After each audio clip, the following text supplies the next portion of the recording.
Alright, we're back on the street. I'm trying not to stumble. The sidewalk's just coming right at me. I hope he doesn't notice I'm tripping over my own feet. Where to? You'll see. My bedroom. I follow Robert through the street lamp spotlights until eventually we arrive at around the strip mall. There's a beauty salon, a sex shop, a computer repair store that looks like it's been closed for 10 years, and finally, a liquor store. We here. I'll be right back. What's he going into? He's gonna rob the place. Okay. Yeah. Because the sex store was also open. Yep. But he has 2 wine bottles and brown paper bags. He hands one to me. Cheers. He sits on the curb and drinks. He motions me to do the same. It's really not what I expected the night to go. I take a sip. White Zinfandel? What? Nothing. I just wasn't expecting. It's delicious, fruity, and refreshing. Don't judge me. I start to say something. Me over. Oh, I start to say something. Think about his lecture valuing silence earlier. I stop, sip on my wine, and watch cars drive by. Let's throw rocks at shit. He suddenly hurls a rock at a stop sign. The ding echoes throughout the empty parking lot. That felt good. He presses a stone into my free hand. Now you try. I don't know. With feeling. I look at the rock in my hand and look at the stop sign. Back at the rock. Back at the stop sign. I know what must be done. This one's for you, Pappy. Yeah, this one's for you, Pappy! I have unresolved resentment towards my father, and I'm gonna express it through property damage. I hurl the rock at the sign. It sails over the stop sign right into the window of a parked car, leaving a crack. Dude, run! I leap up and dart into the nearest alley, wine in hand. I hear Robert's footsteps behind me. Oh my god. Oh, after I'm sure I'm far away enough to crack windows, I'm no capable of the heinous crime. No! I stop and catch my breath. Maybe we strike rock throwing from the to-do list. Agreed. Suddenly my stomach growls. Oh man, I'm starving. Let's get pizza. Can't argue with that. What's good around here? Actually, I don't even care if it's good. It just needs to be edible and in my mouth Thirsty's pizza. in the next 5 minutes. I know just the place. No, Thursday's probably closed at this point. I follow Robert through a maze of alleys and streets till we eventually head up to a tiny hole-in-the-wall pizza joint. The red neon sign reads Pete's Pizza. Pizza, pizza. Ta-da! I see a few exhausted-looking workers behind the counter tossing dough and pulling hot pizzas right out of the stone ovens. My stomach rumbles again. We go up to the counter and grab an order. And I have 2 slices of wine pizza. Oh wait, Joe, you're cool with pineapple on your pizza, right? Oh! No. I like pineapple. Okay. Of course. Okay.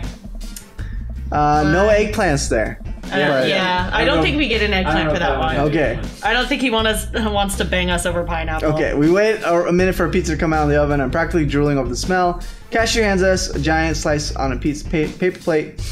So saturated with grease, I'm worried it'll fall apart. We take our pizzas outside and wander through the alleyways as we eat. I take a bite. It's absolutely delicious. Pineapple is truly the best pizza topping. No, it's not. You said it. Man, I feel way better now. You and me both. We hear noise coming out of the slightly ajar door in the alleyway. Robert looks at me excitedly. Got any more of that wild in you? Oh. Sounds hard. I don't know. If we're in for a penny, we're in for a pound. I'm so tired, but no. Okay. I guess the you betcha is where he wants us to go. How much? I don't know. Well, how much are we He did say he wants to interested, be honest. Well, yeah, but didn't we end up with like a bad response? What gave us the bad response? We said something along the lines of something. Yes, that We is were so too. helpful. We were like, more there's so wild. much more wild. Yeah.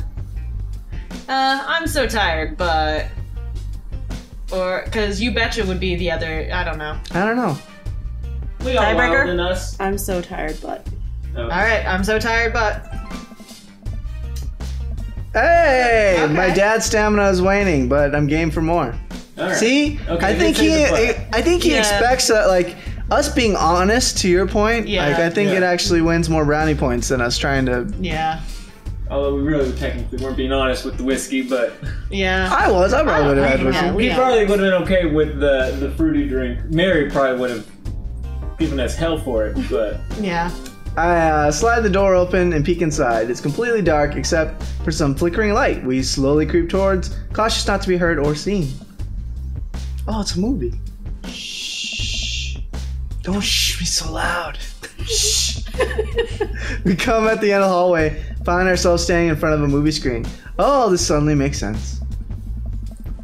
Do we really just sneak into a movie theater like a couple of teenagers? no talking during the movie.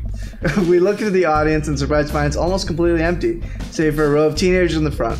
They look annoyed when they notice us. Robert starts making his way to the very back of the theater. I follow him. We settle into our wines and try to make sense of the movie. It's a romantic comedy, I think. A young man is frantically trying to get through New York to find a woman that she's finally realized he's in love with.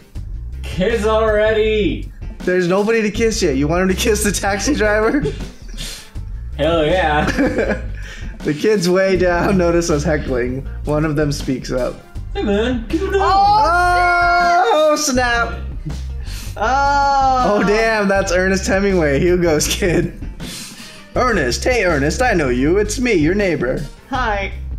Yes, that's a perfect way to deal with that teenager. He turns around embarrassed. I turn back to Robert. He kissed anyone yet? It turns out that yes, he did kiss someone. He made his way out to a shiny island near New York to profess his love for a woman who, for some unknown reason, he knew would be there. She tells him that they hit the jackpot. He said that they had, but I think there was some subtext I'm missing here. Boo! Love is dead. Shut up! It's beautiful. No! No, you shut up. I stand up. Robert immediately pulls me back down. Hundreds of people worked very hard to make this film happen, and you're gonna sit here and appreciate them. Okay. Damn right you are. Look at this, Elizabeth Shelton. She worked really hard, but she did lots of good wardrobe design. Thank you, Elizabeth Shelton, for this beautiful film-going experience. And Peter Anders. Catering, fed a bunch of people so they could have the energy to do their jobs. What a guy. We let the credits roll while Robert individually thanks every member of the crew. Once it's finally over, he makes... Credits usually go too fast to do that. No animals were harmed in the making of this film. We leave the movie theater. We stumble into the parking lot, polish up the rest of our wine. Hey, assholes. I don't know where a rock flies through the air and hits me on the knee. My knee! What the hell? Ernest's friends stand in the hallway, blocking our exit. Oh, what do you guys want? Why'd you go throw a rock at my knee? It's my good knee. My orthopedist is gonna be pissed. He tosses another rock up and down his hands. What's wrong with this kid? You ruined my theater-going experience. Now you have to pay. Oh, well, I don't have any cash on me right now, and like, movies got really expensive. He hucks another rock at my knee. I'm able to jump out of the way, but I didn't properly stretch before physical activity. I'm probably gonna feel super sore in the morning. We ruined it for you? That movie was pretty crappy in the first place. Hey, you take that back! That was a beautiful love story with really genuine acting! You call that good acting? What classist mainstream slop have you been served your entire life? What?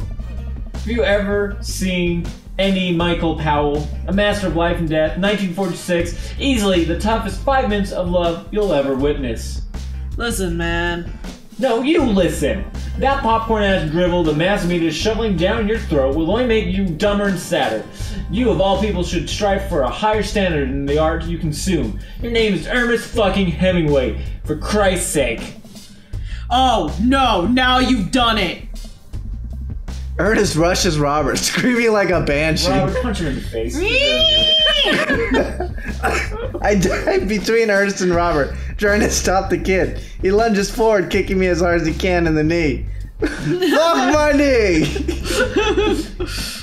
Robert gets in between Ernest and myself, as if he's seeing don't red. murder this kid! Fuck, my fucking knee hurts. Alright, buddy. Talk like punk, get hit like punk. Oh, Robert squares up into a boxer stance. Oh. 3-minute round with 1 minute rest in between. No low blows, fish hooks, and J grabs. or high elbows. How old is this What? kid? He's like 13. And don't even think about pulling an illegal turnstile. That's an automatic deduction of 3 points. You'll have to Designate a second. designate a second if you're unable to fill your role as main duelist. One of your friends over there looks like he has enough youthful vitality, whatever. Vivacity. Thank you. Hey man, I don't want to get dragged into this. This movie sucks. It's too late. You two are bloodbound. If he dies, you die. Sorry, I don't make the rules. Talk to Queensburg. We're just gonna go. Okay, good. We didn't have to beat up a Ernest 13-year-old. and his friends warily back away. Robert calls after them. Queensbury Association will hear about this and consume better content. Once the teens are safely out of earshot, Robert turns to me.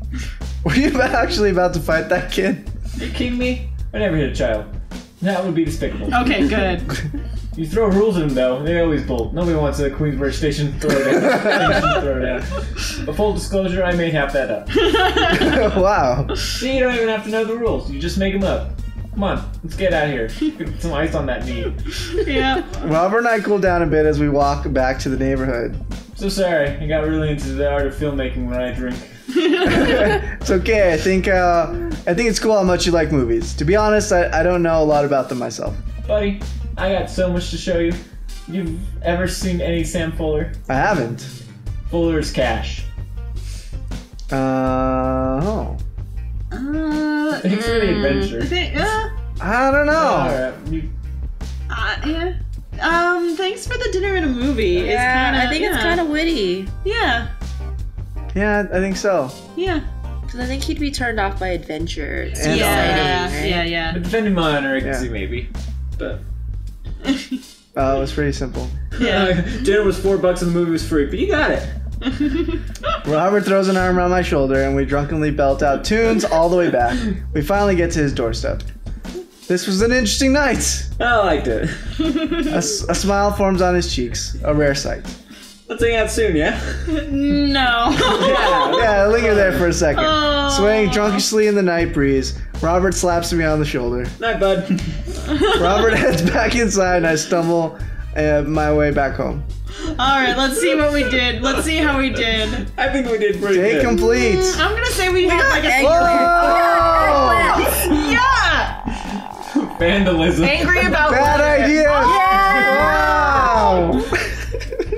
I don't know. He's my favorite so I far. like him. He's like my least favorite now. I'm going to tell you, like halfway through that, I knew I was like Tay and Brandy are actually warming up to this guy. I know. I liked him as our date this Yeah. time. Yeah. That was fun. Yeah. And I think we're more adventurous in some of our dealings. So let's talk about it though. No, Okay. this is a good standing point. We've had one date with Bachelors 1, 2, and 3. And that's all we're dating. And that's Yeah. all we decided to date. And so I think that there's something that's very interesting. I mean, okay. I think Let's, no to Craig. let's decompress. Yeah, okay. Let's decompress Robert Wait, first. first, before I continue now, a date with Hugo now might be Oh! Oh God, no, Oh no!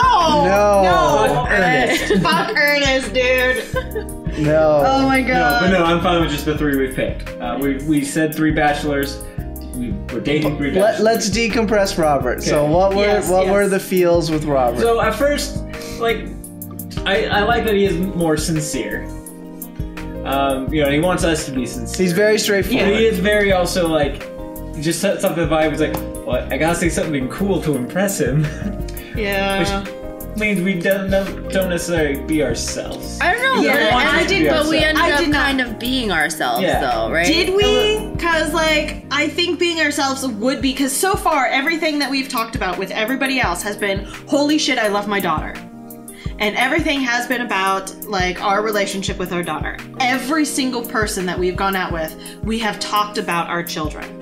We have not done that with Robert. I don't think And Robert has any kids. No, but Robert's the options that we had with Robert that we never chose was I have a child or I have a child at home that I really should check up on, right? So essentially, like, I feel like Robert is only accepting of Joe and not Joe and Amanda.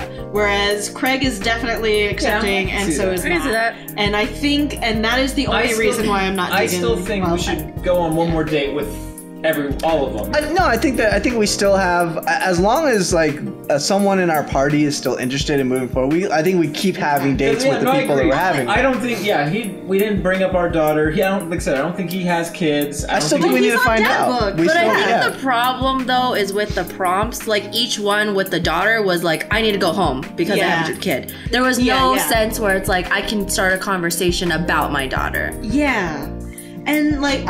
To be okay, and also to be honest, I'm not digging Craig so much.